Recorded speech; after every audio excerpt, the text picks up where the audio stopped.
Merci, je suis Victor Zomo, le président de la table de concertation du mois de l'histoire des Noirs. Alors, cette année, nous vous offrons justement un mois de l'histoire des Noirs riche en activités qui est sous-tendu par un thème central, l'apport des afrodescendants, des Africains afrodescendants à l'économie du Québec et du Canada. Et surtout, nous insistons sur l'aspect intégration. Pourquoi? Parce que intégration, c'est le fait que on a besoin d'outils, parce que pour favoriser le vivre ensemble, justement, l'épanouissement de chacun. Alors, économiquement, on doit être bien situé pour pouvoir justement valoriser justement le vivre ensemble. Ça participe de cela. Alors, ce qui veut dire qu'il y a plusieurs activités qui vont tourner autour de ce thème, qui est d'ailleurs le thème central autour duquel s'articulent aussi d'autres sous-thèmes, comme par exemple les activités qui portent sur la mémoire, sur l'histoire et la mémoire, parce qu'il faut découvrir notre histoire. Les Africains, notamment les afrodescendants, généralement sont les personnes qui ne s'approprient pas très bien leur histoire. Alors je crois que si on veut vraiment justement être en soi, il faut connaître et bien maîtriser cette histoire, et c'est justement l'apport de la table dans cette pédagogie où il y aura beaucoup d'activités qui vont porter sur cette thématique. Il y a également la thématique du sport, de la culture. Alors généralement les communautés culturelles se définissent par justement la richesse, la diversité de leur art. Et puis justement on aura des expositions. On a d'ailleurs un marché africain des arts et qui permettront notamment à la population de découvrir, il y aura des expositions. D'ailleurs, il y a une exposition qui porte sur Béhanzin, le roi Béhanzin. Alors, c'est autant d'activités qui vont permettre aux Africains, et non seulement aux afrodescendants et aux Africains, mais à la population entière de comprendre l'histoire de ce peuple à travers justement cette trajectoire historique.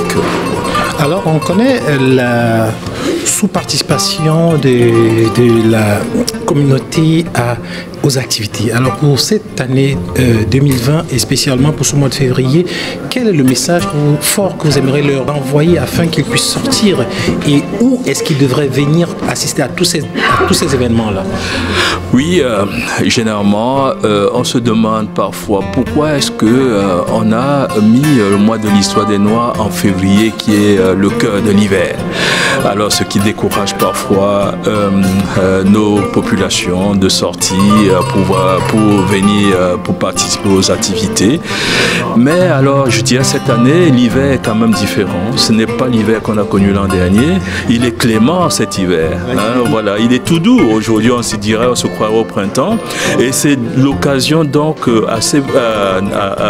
au public, que ce soit justement les communautés noires qui sont frileuses justement par rapport à l'hiver, de sortir, de venir découvrir.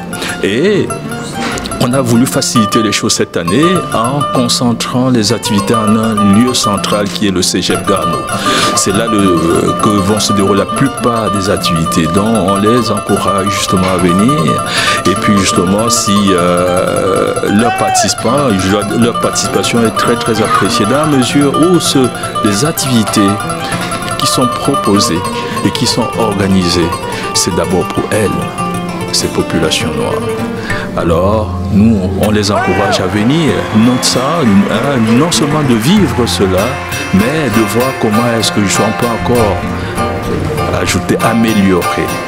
Alors, le mois de l'histoire des Noirs, et je remercie notamment le peuple québécois d'avoir justement adopté par une loi de l'Assemblée nationale qui fait que justement le février, c'est le mois de l'histoire des Noirs. Alors accaparons-nous de ce mois et justement disons merci, et puis pour Un mot pour les partenaires? Alors justement, c'est très diversifié les partenaires et cette année plus particulièrement, on a plus d'une vingtaine d'activités et